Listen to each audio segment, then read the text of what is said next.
Hello there. Welcome to this channel, where we will be reviewing the movie stories. Today we will see about the movie named Night of the Creeps. I have covered the plot as far as my understanding. Please watch the movie, and have fun. Without further ado, let's get into the video. The movie starts with an alien ship, where two aliens chase one of their crew members who is carrying a mystery capsule. They try not to lose their experimental capsule, and attempt to shoot it down. However, the capsule is shot out into space. Meanwhile, in 1959, somewhere downtown, Johnny visits his girlfriend Pam, and they decide to head out to watch the stars. While stargazing, a cop named Ray, who has a history with Pam, advises them to go home. While they are out, the capsule burns up and crashes to Earth. Johnny is excited to see the crash site and takes Pam with him. While Johnny is searching, Pam hears on the radio that a killer from a mental hospital is on the loose, and was last seen in the same area, where Johnny and Pam are currently located. Johnny curiously gets near the capsule, and something gets into his mouth, while the psycho killer catches up to Pam. After a while, in 1986, college students Chris and JC are enjoying their weekend by talking about their college fun and their attempts to pick up girls. Chris sees Cindy, a beautiful and attractive girl, and falls in love with her instantly, but it seems that she already has a boyfriend. JC tries to help Chris by speaking with Cindy and giving him suggestions, even though Chris is also attracted to her. In order to join a party gang, they try to become members of the Betas at a club. Brad, who is the top dog, gives them a task to pull a prank by bringing a cadaver. They leave the club, and Cindy seems to be together with Brad, who is running the Betas. Meanwhile, a scientist tries to open a door but forgets the passcode. While he is trying to find the code, Johnny and JC sneak into the morgue, hoping to find a cadaver, but accidentally open a chamber containing a body that was preserved. It's the same guy who got the alien stuff in his mouth several years ago. JC reads an article that suggests cryogenic chambers are being used for experimenting and wonders if this is one of them. Out of curiosity, he opens the chamber, but the guy suddenly moves, and in fear, both of them leave the area. The scientist gets into the chamber and sees the guy, and suddenly, the corpse spits the alien stuff into his mouth.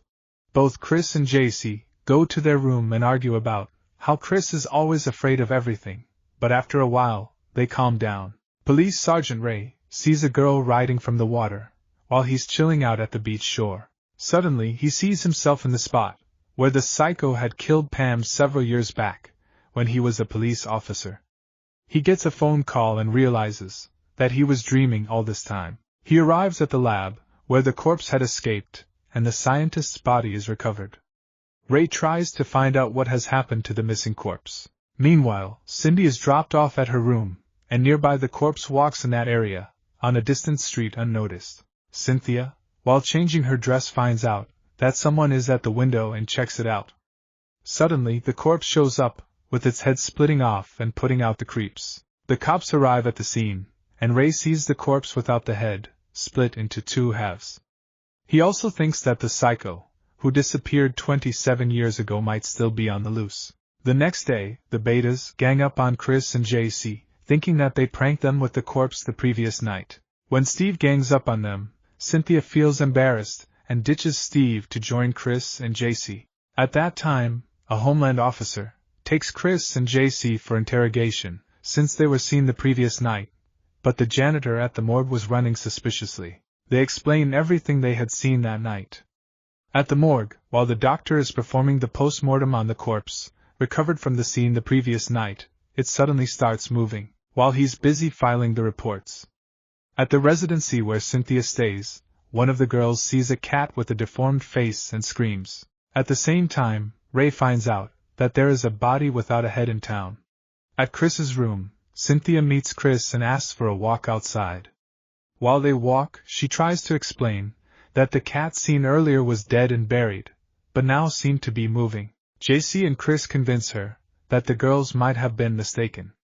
Cynthia also tells them that the body from the lab came to her window that night, and she thinks it was a zombie, with parasites coming out of its head. Confused and scared, she leans towards Chris. JC leaves to give them some privacy. While JC is in the bathroom, he hears an explosion and discovers that the janitor's head has exploded with slugs crawling out. He manages to burn one of the slugs with a matchstick, realizing that fire kills them. As he tries to escape, one of the slugs enters his mouth. Chris takes Cynthia to her room, and before leaving, Cynthia asks him to take her to a formal event the next night. On his way out, Ray meets Chris and invites him for a drink at his house. Ray asks about Chris's high school sweetheart, and he explains his tragic story about Pam's death. Ray almost confesses that he tracked down and killed the maniac responsible for Pam's death, and buried him in the same area where the zombie sightings and homicides are occurring. Meanwhile, at the community where the maniac's body was buried, it comes back to life, due to the slugs entering its body. It breaks through the floor, and murders an old lady in her house. Ray receives a call about the situation and rushes to the scene, with his shotgun. While the cops search the area for any clues, one of them comes face to face with a zombie, wielding an axe in the streets. Ray arrives at the scene and exclaiming that he has already killed it, and realizes that it is the same dead body, being brought back as a zombie by the slugs. He shoots it in the head, and the slugs scatter across the street. Meanwhile, the college students are getting ready for the formal night party at their residency. While Chris is getting ready, he finds a note from JC in his room, and listens to the recording he has made. JC explains what happened to him in the washroom, where he found a way to kill the slugs, but unfortunately got infected, and lost control over his body. Chris finds JC in the boiler room, where he was lying dead, and the slugs were burned to death by the heat from the boiler. Brad, who was rejected by Cynthia, drinks heavily and sees one of the slugs, passing him outside his room. One of the dogs, infected by the slugs, infects Brad, and he turns into a zombie. Chris goes to Ray's home, and explains how the slugs are infecting and turning people into zombies, and how his friend died. Ray prepares to put an end to this issue. However, the bus taking the men to the formal night party gets into an accident when the driver tries to avoid hitting a dog infected with the slugs. Ray goes to the inventory and gets a flamethrower. The men from the bus were all infected with the slugs. Meanwhile, Brad gets to Cynthia's residency, where she tries to console him, since she had avoided him earlier, and went on a date with Chris, without realizing that Brad was already infected with the slug, and turned into a zombie. Ray and Chris gets there in time, and blasts Brad with the flamethrower. Outside the residency, all the men from the bus get surrounded as zombies. Cynthia and Chris start shooting and burning them, but are outnumbered. They get trapped in a small storage place, where Chris somehow saves Cynthia from the zombies. Inside the residency, Ray kills all the girls, who have turned into zombies. Chris sees this and tries to understand why the slugs are getting into the residency basement. Cynthia realizes that one of her friends was making a project item, and storage boxes were there. They go into the basement to find out and find Ray there, urging them to leave the basement. At that time, Chris and Cynthia see a huge number of slugs breeding under the basement due to the cold storage. Ray pours gasoline on the floor of the basement and starts to count down. Chris realizes that Ray is sacrificing himself to make sure the slugs are destroyed by burying them underground. They leave the room and get out into the corridor. The slugs try to kill Ray by pointing him to attack, before which Ray sparks the lighter and burns the basement, killing the slugs. Chris and Cynthia kiss each other to celebrate their victory over the zombie attacks. While everyone is gone, Ray's body walks near the cemetery as a zombie, and his head bursts, spreading new slugs into the cemetery. The alien spaceship searches the cemetery, looking for the canister still. Thank you for watching.